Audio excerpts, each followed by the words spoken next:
Thank you. Good, good. Well, thank you very much. And again, sorry about that little delay there, but it's great to see everyone, virtually, if nothing else, which is good. So thank you again for the invitation. And what I've chosen is the area of cervical neck pain, because it is popular. It is an issue that affects probably 30% of all of our practices in some shape or form. And my experience over the years is that unless people have had a little bit of confidence around the area, they tend to try and deviate away from it, and they tend to not to want to do the work. And yet it's an extremely satisfying perspective from my point of view when I work with patients and when people who are taught on it, they all seem to be able to enjoy it tremendously. So just for a few clarities, and I know this is going into public domain, but it's well recognized of my role, obviously, with WIP. I presented a portion of this at the pain management programs at the World Congress in Budapest, just to give you a sense of where this is pitched at. I'm hoping to bring some new update on this, particularly for the particular audience I'm chatting with today. And obviously I have a little bit of background work with various companies over the years, but none of them are gaining from this morning, I would hope, its work. In terms of learning objectives, let's focus a little bit, if I may. I'd be suggesting that we look a little bit about the diagnosis of radiculopathy. How do we make out what to do and when to do it? I'm going to spend a portion of that time just on the pathology or the pathophysiology, perhaps, behind the area itself. I don't intend to focus on that and make this a science-based project. I just want to flash a few ideas into your head and to try and understand why we're doing this. And then hopefully that would stimulate you to understand a little bit more and perhaps even read into it a little bit more yourselves. And then finally, I suppose, is the big aspect to this is the interventional treatment. What can we offer? And I've chosen approximately 3 options here, apart from the conservative one, just to focus a little bit on, just to give people a flavor of it, and hopefully will stimulate people either to do it into their practice or potentially take on things like doing the FIPS and SIPS exams and see why we need to work on these elements to it. I've mentioned this a little bit already. It is an issue. It affects, approximately 100 per 100,000 males, a little bit less in the females, and typically in the middle age group, that 50 to 60 category. Now, this is a very important age group. As we all know, most of these people are employed. They're trying to maintain a family life. They usually have a busy activities life. So once an injury or a painful area to the neck or arm appears, it really does make a big impact on their quality of life very, very quickly. And my experience is people tend to complain but to manage their lower back and their leg pain for a long time, but the moment they have a neck pain or a radicular aspect to it itself, it really impacts on a day-to-day function, and it's a real problem. And for us as clinicians, we're looking at a few options. We realize that about 40% of them have a related lower back issue, which is really disappointing to see that relationship, but it exists. And either trauma or some form of disc issue begins to explain the remaining of it, which also means that a lot of these issues have probably underlying issues that we can manage very quickly. When we look at this area, immediately what flashes into our mindset is what's going on in the foramen. Is there a disc prolapse? Have I missed an infection or some degree of an acute inflammation? And ultimately, if there's been a trauma or surgery, a fall or some aspect to it itself. And that's what we need to do as clinicians. Everything you do in the early phase should be to try and filter out where in this very busy, small area is the problem.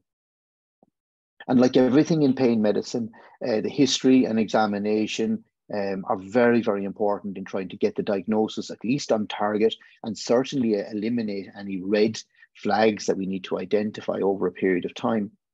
And ultimately, the description of the pain is probably one of the most useful tools to any one of us at this stage. And there's nothing fancy about this. This is something we've all learned from our medical school and training time. But essentially, the distribution of the pain will predominantly be in the C7, radiating down, usually the back of the shoulder, into the hand itself, index and middle finger very commonly. And of course, it can spread across, but this is the most common area itself. And again, if you think back to patients you've managed yourself, they'll always give that kind of heaviness. They describe pins and needles. They may even describe pain traveling down that aspect of the hand itself, which is quite problematic and usually to it. So immediately you begin to understand the level you need to be at. And of course, that's an important aspect. The neurological patterns, again, is nothing amazing about this slide, except to say, if you listen to the story and with some very simple assessments in the clinic, you can begin to focus in on where the element of the problem is, if you like. Is it the C5 territory, which would give you more of a lateral and neck and shoulder pain? Perhaps that the biceps, for example, the reflex would be blunted or changed in some shape or format.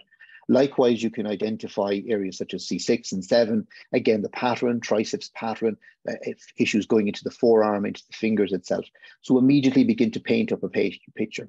And of course, as we know, there isn't just a simple, straightforward nerve and pain pathway. We appreciate there's a network of pain that's involved. But ultimately, this is very, very reliable, and it begins to start flagging up the next steps to you very quickly.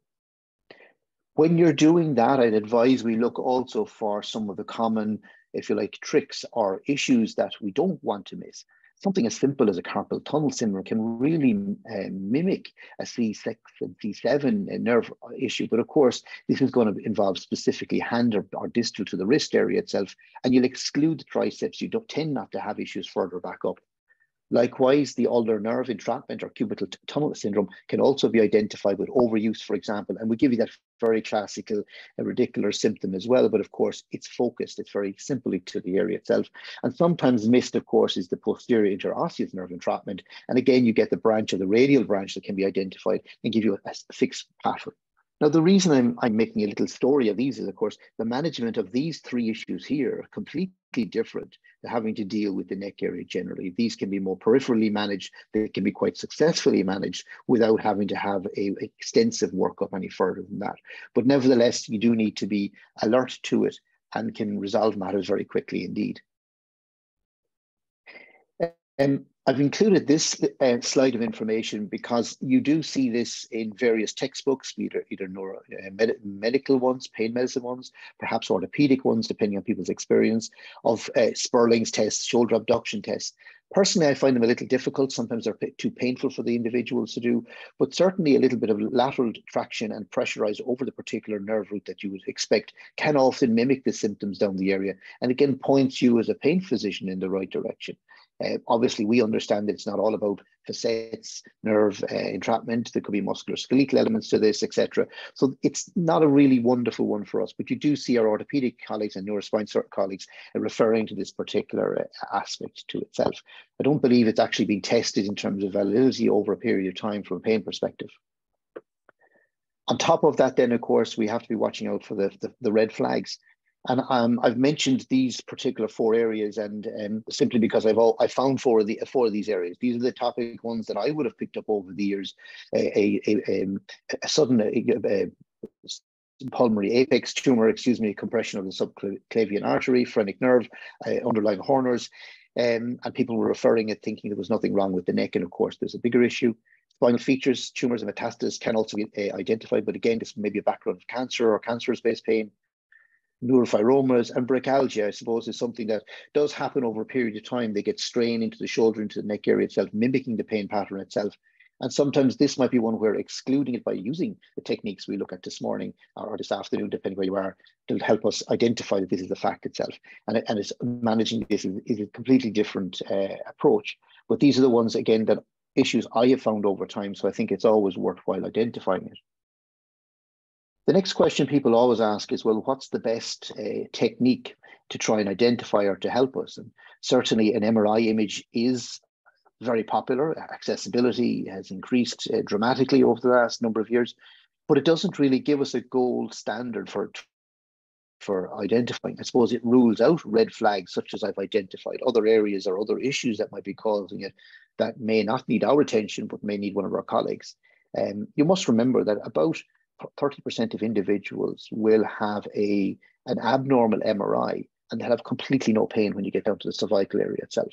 So it just shows you that just the MRI and reviewing the MRI is not really reliable. You do need the story. You do need to get that clinical aspect to it itself, particularly if there's multiple levels of issues identified in MRI. It is the clinical picture tying it into it. And for my practice, I always take the clinical history first, examination, and then I begin to look at the MRI data and make sense of it over a period of time.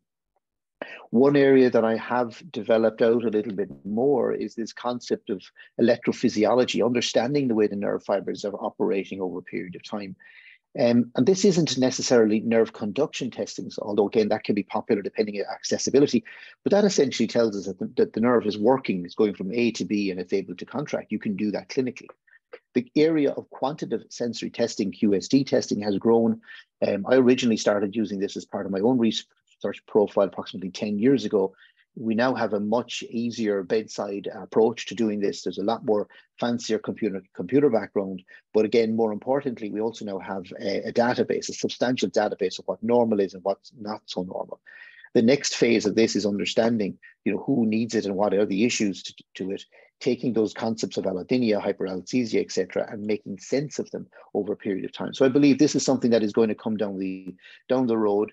It is a side room, or if you like, a non-invasive procedure. It can give us a lot of management strategies over the years, and I'm beginning to take that onto my practice a little bit more. So I'd say watch this space for the future importance of this area itself. Okay, so phase one is the background and who we're looking for and how we go about making that diagnosis. The next phase I want to look at is to focus in on one part of this area, which is the dorsal loop ganglion. Anyone who's been watching the literature over the last probably 12 or maybe 2 years at this stage, this is a very topical area. There's lots of publications, lots of ideas how to do it. And certainly I'm not going to focus on the pathophysiology of this area. We could spend the whole day to it. At the recent Budapest meeting last summer, there was a whole session contributed to this area, and it was very hotly debated. And I know in the upcoming World Congress, it's going to be hotly debated again, which is great because we do need to understand this a little bit more. And I suppose ultimately it's where it's positioned.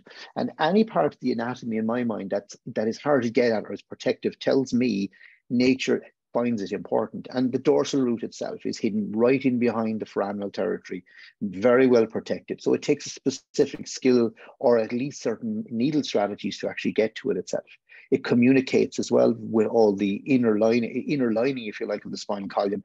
And of course, we now understand that it's not just a little collection of nerve tissue or a neuron that happens to be located, as I can show here, just in the vicinity of a foramen, nicely hidden in behind it. It is extremely busy. It probably plays a very important role in the neuroimmune pathways that we're now beginning to learn about itself. A very simple, outliner of where the role of this particular piece of tissue is, if for want of a better word. Here's just a simple paper that was published on anatomy, and they very, very simply said, look, an active area that can generate pain going through the pathway. If we transect the spinal nerve distal to the DRG, the activity in the dorsal root continues. It continues to fire atopic firing. It continues to be its own function. If, on the other hand, you go proximal to it, transected, the signal becomes to shut off. And it's a very simple way of saying what's going on in this area that we actually need to be looking at. And we don't have it as clinicians, maybe the tools to attack all of the element, but it really does focus in that if something isn't working in the periphery, from my mind, we do need to be considering the dorsal root as a source. And therefore, we should be trying to work on the proximal side to this as much as possible to try and maximize it. Unfortunately, we have ways of doing that, which is fantastic. The ganglion itself, a little bit of facts about it, for want of a better word. It is a critical structure in both the transduction and the modulation. And this, of course, is pain transmission. These goes right back into the early 90s. Clifford Wolf's work on research and what pain is about, what are the mediums, what are the steps that pain medicine goes through or pain transmission goes through. It happens here. It's extremely busy, over 15,000 neurons right at each of these DRG territories. That really is a busy zone to be in. And if we can influence a proportion of those, then maybe we can make an impact for our patients themselves. And as I said, broad statements here, but we do understand that it is involved in neuropathic pain. It can be shown many, many papers that if you can influence the pathway, you're influencing neuropathic pain. And obviously the peripheral sensitization then changes to stop it going into the central sensitization. So it really is a window on the spinal column and higher levels of activity. And it may be one of our last avenues to try and access this area of control. And then finally, the immune cascade, as I've highlighted here, we're learning more and more about other cells, not about neurons, glial cells, T cells, macrophages. And again, the literature is really strong in all these areas. And the DRG certainly seems to be a very busy area in this element to it. And not surprisingly, one that we've shown whether it's helpful or not. I've just taken this sketch again just to bring it to our mind, and I think it was a very nicely titled "Friend or Foe" paper in Translation Medicine in 221, excuse me. And essentially, it's that balancing act that we all understand about pain, whether we have the ability to cope with a painful situation, whether it settles down, or for some individuals, that pain persists, becomes chronic. And this balance between the mediators, all revolving around the dorsal root ganglion, seems to be very important to get this balance right. I suppose pharmacologically in the past, we were trying to get this right. Now we may be able to do this from an interventional aspect with more and more elements. So it definitely is worth us understanding and learning the skill set to try and have this as part of our natural training strategy to itself. So again, as I apologize, I'm not going to spend the whole morning session on this, but I would really ask you just to have a look at it. The information is out there. A lot of it is very freely, and there's some really nice reviews, nice graphics like this one, just to remind us of the importance of it itself. And then just to summarize that, there's the element that there is all the components we want, the cytokines, the prolonged injury cells, etc., the glial cells, which are becoming much more important to us, or at least we believe they are at least the biggest element. And if you take some of the work that's been done on chemotherapy-induced injuries, which is a very good model for peripheral pain, and they're going on to neuropathic pain, again, you see all the mediators, the receptors, the glial cells, the astrocytes, the whole component escalate up in response to this peripheral stimulus element. And while it's not exactly what we deal with, it does give us the real feeling that there's a lot of work that are going on there. And hopefully, maybe the pharma world will be able to help us in time by allowing us access some of these components. Maybe this is the future, that we'll be able to deliver these agents right onto these areas, because we have the skill sets that they want, which is the needle management of this element or the electronic management of this element to try and control it. So it's extremely challenging. And I think the way we look at now going forward might be a discussion of what we deliver and how we help them deliver itself. So part 3, I suppose the bit that we really want to focus on is what can we do? We've got this patient sitting in front of us. We've been very clever. We've all the investigations and everything done. How do we make this work? Obviously, there's a non-invasive and there's the interventional component to this aspect to it itself. A very simple review area that deals with a lot of this, I think, goes back to, it's about 10 years old at this stage, but it covers most of the angles, has some of the images that are very sensible from my mind, at least anyhow. And I suppose the conservative management straight off, we're going to rely on our knowledge, the neuropathic pain management that we have. And is that looking at our modulators, the calcium channels, the Lyrica, pregabalin, for example, Neurontin, gabapentin, for example, amitriptyline. These agents are there, definitely worthwhile doing, definitely, well worth trying to control the neuropathic aspect to it itself. And I think should be part of the package. I know some of the platform with the pain talks have been about, building a team. And I think this is an example of how you build a team to get a very active strategy. I know from my practice as well, most individuals really don't want to be on tablets. And certainly maybe it's an Irish thing, maybe it's a UK thing. They don't want to be on it. There's a fear element to it itself. But they're tools. And I think that's the first landing point here, is that this is a tool. If it's feasible, I would definitely be suggesting this become the bread and butter to start. If you can start the management in the clinic there and then with you. And there may be an opportunity to consider non-steroidal anti-inflammatories. Again, I think understanding where the individual is. If it's a reasonably acute or semi-acute event that's a couple of months old, you may get some traction in using anti-inflammatory. On the other hand, if it's an injury that's 5, 6, 7 years down the road, it's likely, unless you can show evidence that this is going to be missed at this point, and again saves you going down that route, because these themselves can be quite tricky medications. And then as I've identified here, analgesics for MSK, musculoskeletal recovery. Undoubtedly, if an individual has been sore, their muscle profile is going to be sore. They're not going to be willing to engage in rehabilitation. So taking that into account is important, but that doesn't mean you have to reach for heavy duty opioids. That may be the agents like paracetamol, regular paracetamol, maybe some of the products like tramadol or such products, depending on where people have access to it, can be useful, and explain to them how to use it as a tool of rehabilitation, not necessarily solving the problem, but gets them back on their feet very quickly. And multimodal rehabilitation, is important, both physical, psychological as well. Relaxation is as important as actually physically doing elements. And of course, now we're having, new strategies, TENS machines, BioWave, Go devices, hot and cold management. These all have a role to play. If these models can give you 10 or 15% improvement in a very simple fashion, that's important. The issue most patients will have when they come to us, I think, is they will have gone through these elements, but the pain level is way beyond what they can manage, and therefore these have become less useful over time. They need to be done, as I described to the patient, on the way down the pain pathway as well as the way up it, because there's a time and place for these to be integrated into it. So it's a very important aspect. So please don't mistake it that I don't have a role for these. I think timing of these is important as anything else as well. So again, very familiar, I'm sure, to the audience we're speaking to itself. So apologies, I've just dragged it out, but I deliberately wanted to make that point. Because now we can begin to say, okay, let's get some equipment into my hand. Let's start doing a little bit of work for these individuals. This is a tiny bit of again, a paper that's going back to 2010. It's a collection of papers that were generated by our colleagues in the Netherlands, and people there will recognize some of these names, but it is apt because this is the type of material that I'm sure Miles Day will be speaking about in a week or 10 days time from now about what's needed. This becomes the hub of interventional management because it's our strongest evidence to it itself. So I'll refer back to some of these papers, and these are available on via Pain Practice, I think on free access as well, which is good. And certainly if you link up with the WIP, this is the kind of level that we'll be at. And some of these books are out there very, very simply as well.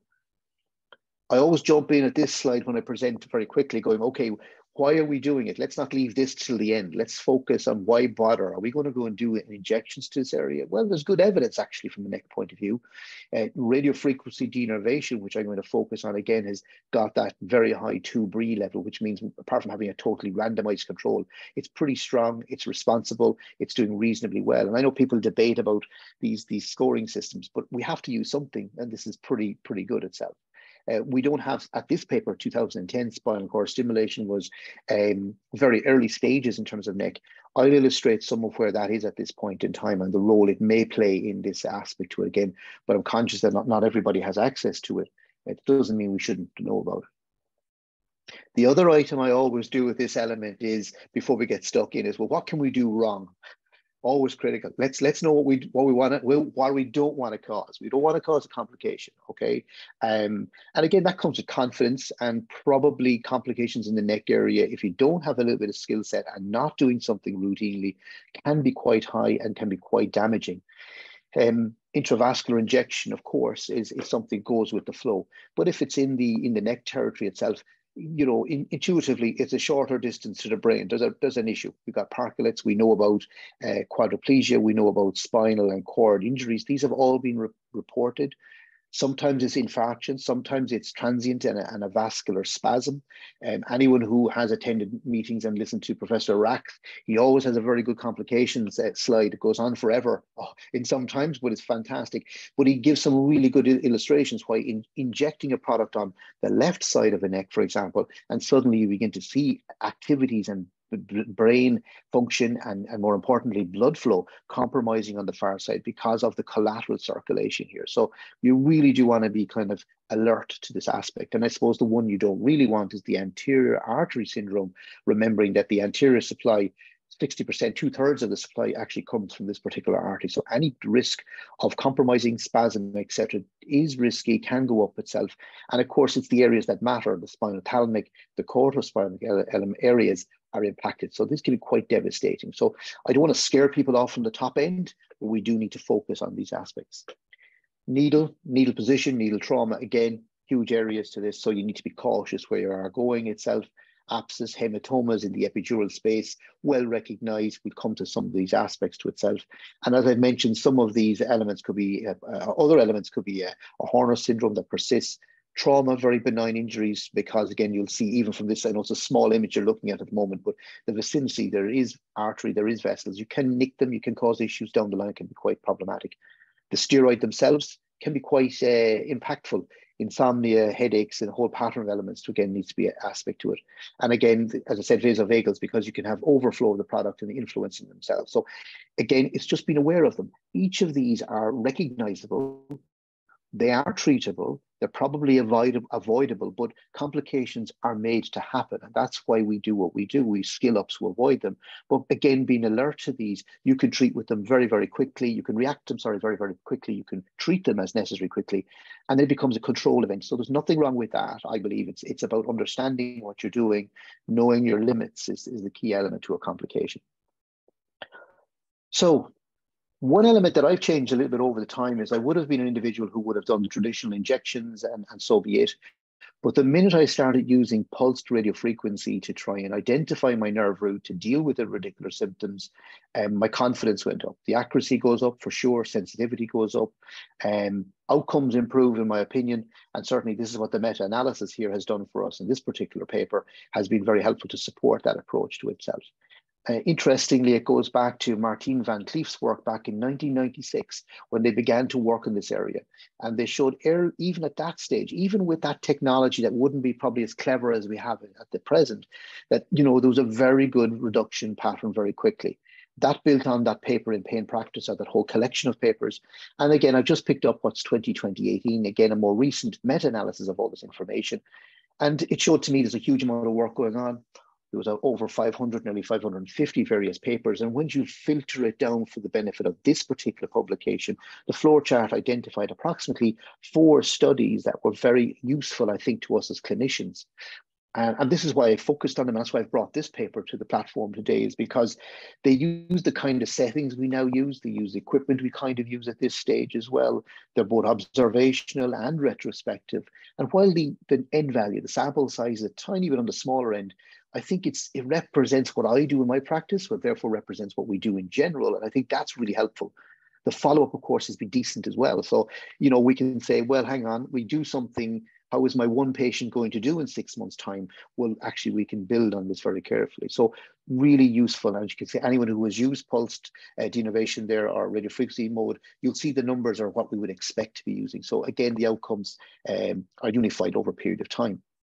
And the outcome of that particular data is these 2 components, I guess, is that the overall outcome of pooling the analysis from 2 weeks right up to 12 months later, it does show it's well worth doing. If you take something as simple as just pain intensity score, the VAS score for these individuals, you can see looking at that graph, it's all towards the left, towards the favors. It favors us doing that bit of work at this stage. The p-values, they all go in the right direction. So it's not only is it good, the complication rate I know from this paper is also analyzed has been very low, but ultimately it delivers what it says. And it's helpful. It's really useful for us, I think, as a clinician to sit in front of your patient and say, look, the chances are back in your favor if we go this way, that it's going to be helpful. And that's very useful indeed. There was a paper done more locally here in Ireland. I always drag it up whenever you can drag an old Irish flag up and put a bit of shamrock on a pair of slides. I kind of like doing it. And we are coming in our national holiday very soon. So any reason to put green on this. I was going to do them in green and total green, but I thought I'd stick to the tone of the Pain Talks label on this occasion to get it right. But again, we've seen this is a very useful 3-year program, 50-60% reduction in things that matter, pain intensity, medication. And again, this replicate my type of practice. I've been doing this specific technique very strongly for the last 4 to 5 years. And it's been, very, very useful and very, very reliable. And you can predict for people and they like the predictability. I've included this slide just for those people who may not be familiar with pulse radiofrequency and the concept to it. I'm not going to spend too much time on it, but of course it's the fact that we're driving electrical current, electrical activity into that dorsum ganglion. And we may not understand the pure science of it, but we do know that we can influence the pain pathway using electronics and using current, and it does provide the long-term picture for it. If you don't use it in your practice, I'd suggest you look at it as a real option as well, from an accuracy point, as well as being a practical element to it itself. So let's move across to the next level out, which is something that may impact people a little bit more. Again, this is more of a skill-based one, the cervical lysis of adhesions in the cervical element spine itself.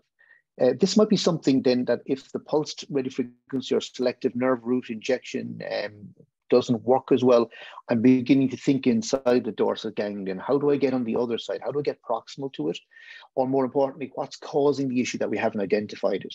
And very often adhesions are not identified in MRI. The scar tissue, as we said, these are the bands of fibrotic scar tissue, can form maybe from an old annular fissure or tear to the cervical disc itself, maybe to an old trauma to the element itself. It's healed normally, but that nerve root, as it comes through the foraminum, has that adhesion. It's stuck on it, it's causing irritation, and it's just not settling down. So we need to look at this. How do we remove the scar tissue? I suppose traditionally people would have said before, go back, get your neurosurgeon, your orthopedic surgeon to review it. They don't want to do that. They don't see something they can remove. And of course, the body heals and it will regenerate more scar tissue along the area itself. And there's an interesting review, I think a very simple and good review, an evidence-based review, coming back from 2014, and it evolved over as to why this exists, and we now understand it. This concept, of course, is something that we do quite a lot in the lower back, in the lumbar territory, in areas such as S1 scarring triangles. Again, well recognized, and I'm sure the audience here probably works on this area or certainly intervenes in it quite regularly. The neck is a little bit more complicated to get our hand around, but well worth looking at it. And I apologize, I do give this lecture for the technique at the masterclass that the EpiMed team run at itself. And I borrow these slides for illustration purposes, really. And the concept, of course, here is that you're introducing a needle, usually at C7 area, but then you're changing that over to a soft tissue or a soft lead wire or a guide wire, and ultimately a catheter system. So the risk element of cervical epidurals really does de-escalate, if you like. And I think it's important to recognize that, but it can give you a really good feeling for what's going on, because if once you've the neck targeted in the right position themselves, you can begin to move that lead forward. I'm going to skip these through very quickly just to create the impression that this is a video, and then you turn the bevel north, and then the catheter can be advanced very simply across the area. And you can pick out the nerve root and work in behind it. And I hope you can appreciate, as you look at the screen on the right-hand side, the small catheter is now being steered toward the nerve root that's concerning you or that you're most concerned about. And then you can do contrast scenarios. You can use hyalase-based products. I think in the States, they used to use the saline-based components. We don't use that, certainly from a European perspective. But even just delivering your product, your steroid, your local anti-inflammatory gold standard to the area can be really, really useful at that period of time to try and get things right. And again, the cervical area has proven to be quite successful. It has examined the area using controlled studies of this particular technique. And I suppose from a patient perspective, we can see that the pain intensity does de-escalate. And these would have been individuals who would have failed maybe the other techniques, may not have done quite as well. And again, a prolonged benefit because you're having a mechanical impact. You're opening the scarring area up. It is providing the sense of relief that individuals work with, and then can be more than enough to allow you manage this either from a rehabilitation point of view or ultimately with medication. And it changes the whole play for these individuals very quickly. In principle, and this is my own rule of thumb, I generally find that one or no more than two should do what it says on the tin, should give you that sense of relief. If I don't achieve it within two, I really am concerned about going with a third one at that point in time. But that's my personal practice, and I think it's a reasonable way to go that way for individuals to offer them that element. And ultimately moving into the next layer out, and as you can see, what I'm doing in each of these layers like a little pyramid, I'm moving up the rank. Each of these choices are hopefully delivering to individuals, and then ultimately heading towards, what is the most advanced technique that we can actually use in this aspect to it itself. And this, of course, is spinal cord stimulation. Again, I appreciate that individuals may or may not have the ability to deliver this in their particular services that you're using. But I think the knowledge to it, I think not being afraid to pass this over to individuals and having the groundwork done really would help experts in the area say, this is a really good choice of patient because they've gone through the various steps and they are needing some management along the way itself. So I think it's an important aspect to get us right. So then the question is, well, does it work? And again, it's been around quite a while. The concept of putting electronic leads in around the cervical area goes back to well before 2014. And I suppose it was assessed in the paper in neuromodulation, where they took up over 30 cases, 17 different sites, And of course, they looked at it is it effective? And the answer was yes, it does. Does it improve the quality of life for most patients, that being over 50% in over 70% of individuals? The answer is yes. And the ultimate question, again, when you think of it, is what about cost? Does it really help? Does it really increase the long-term outcome? Well, on average, we know that spinal cord stimulation takes about 2 to up to 3 years before it began to get cost neutral. This number goes back well over the years element. And again, I think in the neck, I think this impact would be very quick, because individuals who have neck, upper limb pain, they impact them in such a big way. I think it should be done. It should be treated very quickly, and I think they respond very quickly as well. Patient selection, like any of these cases, is very, very important. And the pattern, again, has been quite high. Cervical radiculopathy, degenerative diseases, etc. There was a good variety in this particular paper itself, but no surprises here that you have it for all the very complex or more difficult areas themselves, including radiculopathies.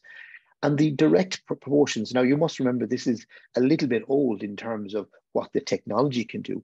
The technology right now, 2023 going into 2025, has a whole array of different programming strategies, has a different frequencies, for example, can work on glial cells, can change different burst patterns. So this is a little bit old school. So if we can do this with the older models, I would expect this to be equally good if the similar project was done now, and perhaps even better. And you do see the percentage of pain relief improving very reliably.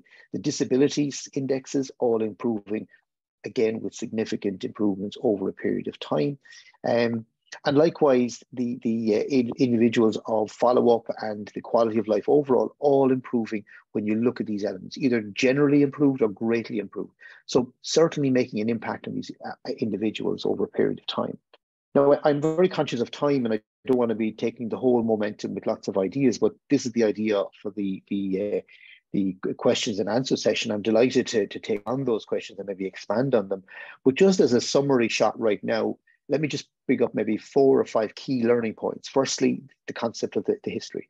History and listening to your individual can give you as much or even more information than any fancy workups. Very important. They can identify it, and you're appealing to your own knowledge over a period of time. The clinical examination assists that, can identify the what might be, what mightn't be. And sometimes in the neck area, you might have complications. People will be suggesting, oh, it's my shoulder, it's my muscles. But ultimately, they may be reasonable, and it may be driven from the neck area. And you may be better off dealing with the cervical aspect to it rather than the peripheral, and then let that sort itself out. Look for support for your opinion. And that's a nice way of saying, do you get an investigation, an MRI, a CT scan, a set of X-rays, a sensory testing, a nerve conduction testing that will help you make these decisions, de-risk this for you at any point in time. And then, as I said, 2 aspects: targeting the management and combining interventions, looking for not only the way of winding up the treatment, but winding the treatment backwards and putting structure around it. And you will probably find that not everybody needs everything, but they might need certain things at certain times. And that's where I believe our role as physicians in the area of pain medicine needs to improve. We are physicians, just like a cardiologist manages the scenarios going through. We need to be managing these individuals going forward and have the confidence to actually do that for ourselves over a period of time. I've made some references to papers. There's plenty of information there. From a pure practical point of view, learning the interventional component to it, there are probably 3 very strong books there at the moment. The middle one, as you're looking at, the Interventional Pain Medicine, is a collection of papers that was presented in pain practice over the years. It's presented with on a technique based, with the evidence on how to do it. Likewise, leaders in our area over the years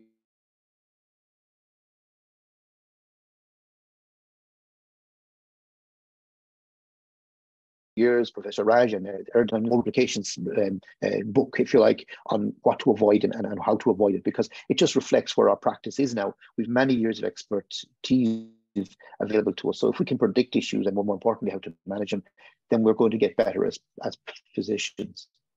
I am going to take the opportunity to remind people of the World Institute of Pain, WIP, the World Congress coming up in Antalya in Turkey later this year. I'm very fortunate to be involved in this organization. I'm going to take over as president in the next number of days, never mind weeks. And I've seen the science program, I've seen the preliminary speakers that we have lined up on this, and it is really exciting. It is going to really help us push forward and make up for the time we've lost over the last 2 or 3 years at this stage, and really get a bit of excitement behind it. Where you, if you can attend, we'd be delighted to have you. Meet the experts, meet them in person, hear what they say. It is always a very proactive strategy. Lots of one-on-one conversations, lots of small-based meetings where you can meet the experts in the area and learn from them, see how they do it, and learn what's coming down the road. Also, the area of the exams, of course, I promote this, of course, but you know, it is well worth doing it from a professional point of view to bring yourself to that level, and then you have the confidence to drive the best things for your patients going forward. So on that, I'm going to say once again, thank you very much to the Pain Talks platform. I totally think your model of empowering patient care through education is an excellent model. Thank you very much for your time. And I hope I haven't overstayed my welcome. No. Thank you so much, Dominic. That was useful. Fantastic run through. So we do have questions. First question is, if we have multi-level, multi-segmental instability at the cervical spine, is epidural steroid injection? So let me read it down, okay? Hi, thanks for wonderful pain talks. May I ask you what intervention Dr. Hegarty does perform to relieve pain when you have multi-level segmental instability at the cervical spine and epidural steroid injections are not giving a sufficient pain-free time? I mean, you know, I don't know whether you would actually do it with someone with instability. I would probably, you know, have a different take on it. But what would you do, Dominic, if they have instability at multi-level? Look, that's a very reasonable question to ask, both on your side and on that speaker's side. The word instability, that's key, because, you know, we must think ourselves as, if the hinge is broken on a door, you fix the hinge, don't try and get it oiled, don't squeak it, it's not going to be successful. Now, with one exception, obviously, if the individual concerned wants to avoid surgery, then it might warrant you doing that way. I would be totally advising getting a really good colleague of yours to work with them and say, look, this is what we've done. We've done our steroid, our conservative, et cetera, et cetera. Is this something that needs to be stabilized? And that's the first question I would ask. And sometimes what's possible, it can be limited as well. And they may say no. And that's the conversation of being very frank with your patient, saying, look, here are those, they're the risks, we can do X and Y. If you've done just to answer more directly, if you were to do a steroid-based area to it itself, and there's instability, I'd probably be looking at what's going on around the facet joints, what's going on around the tissue around it, and look for my symptom management in a different way if surgery wasn't an option. So let's fix the hinges before we oil them. True. And that brings on to our next question, which will fit in nicely, that what would you suggest for cervical facetogenic pain? Radiofrequency or pulse radiofrequency? What is your take on this? The correct answer is, to be honest, both are very successful. The literature would support both of them being reasonable. As a personal choice, and again, it's because I grew a little bit up on the denervation and heading towards 70 degrees Celsius. And anyone who would know the technique before, you will remember we were always looking for over 80% for a prolonged period of time. But right now it's 70 degrees Celsius for about 60 seconds. Literature has been very, very solid and very, very good. Now there's two, compared to pulse denervation, which generally would be kind of 42 degrees or 45 volts element, approximately 2 minutes. There are some that go to 4 and beyond, but if we just talk about what we general, there are your two options. That's what we know what we're talking about right now. The one reason I would reach for the denervation and going for the 70, if at all possible, actually is practicality. An individual for 60 seconds doing the treatment is going to be a little bit more less moving around, if you like, than someone who has pulsing. So it's purely practical. Again, to add to that, of course, is I tend to not use any sedation for any of my procedures. I know in some areas sedation is given and is given routinely. I have a personal issue about that, but essentially I like to use the ability to talk to my patient to find the area. And then when you test it, either in the dorsal root area or in the neck area directly, and they can give you back that sensation of that represents where my pain is coming from, doctor. Huge benefit for you, but also for your patient. Massive security. That might be the very first time they would have said, someone would have said, I have got to the area that actually matters. That's the 20-30% relief in the brain, in the model, that they're going to buy into the technique you're using. So perhaps, and this is true, and I might, if I don't mind, I'll add to this, going, you may have to reconsider doing some of this work a couple of weeks later, maybe 12 weeks or maybe 16 weeks later. You mightn't get the 6 or 9 months straight off. Great if you do, fantastic. But you may need to address that and saying, look, we have 3 years to catch up on here. If we can get you comfort 50% in the next 8 to 12 weeks, you know, we're happy to work with that. They then come back and say, that was a good area. It gave me the relief. The confidence is good. They've done their little bit of gym work or their exercises. Then you can go back and they will reoccur to you. So I have individuals in my practice who know the drill. 6, 9 months out, they'll begin to sense their neck or their arm pain is beginning to come back. They'll make that phone call, and we never go back to bad baseline. They are never out of work more than 1 day or 2 days post the procedure just to get them comfortable. And they're as if nothing happens. And it becomes managing the situation. And if you notice, one of the titles I like using is pain management. We need to get into that reassurance, not lastminute.com, you know, denervation, treat. That's when complications happen. That's when the numbers go down. We need to manage it. So managing that. So it actually doesn't matter which technique you're happiest with, the one you're familiar with, the one you can rely on in your hands. That's what's the question. That's the important part to it. And good for us, the information is both the same. So again, I'm sorry, I've taken the opportunity here to build out around this question for us, but I hope that is helpful to not just that particular question, but to the other audience as well. Definitely. So one more question we have here is it acceptable for interventional pain specialists for performing fluoroscopy-guided transfemoral epidural steroid injection, even without particular steroids, when it can be delivered via RAX catheter? So would you say RAX catheter or with the needle? That's probably the... Yeah, it's a great question. I suppose part of that caveat would be skill set, okay? First, like what's the best procedure is the one you're best at and the one you're safest and you're properly trained at. That's a given. And that's, you know, anyone who sits the FIP exam or the SIPS exam, that's part of it. You've got to demonstrate what's the safest one in my hand, in my experience, and that's fantastic. Okay, that's number one. That's number one answer. After that, actually, it's the pathophysiology you got to think about here. What's the better? Are you able to access the issue on that nerve root, dorsal root, externally? That's fantastic if you can. Or do you need to be underneath it? Do you need to come from the posterior? Then that's the opportunity to do it. And that's why those 2 or 3 very brief slides about where the pathology might be, I'd like individuals to think about this. Why didn't the injection, the periphery work before? Why didn't the pulse work? What are we missing? We need to be further behind it, or we need the zone. And that's what the technique would be. Decide where the issue is as much as you can now, of course, you know, we have to be realistic, but in your mind, say, I believe it's here, then use your technique to target that, not the other way around. I can do a fantastic cervical racks, fantastic, but they don't need it. That's not the point. You need to be thinking it through a little bit, and familiarity, understanding, and having a little bit of platform to work through a sequence as well. I think, and that comes with anyone, with all of us over years, we've developed a way we go about things, and nothing wrong with that, but know that you've got the order right, and every procedure should give us information.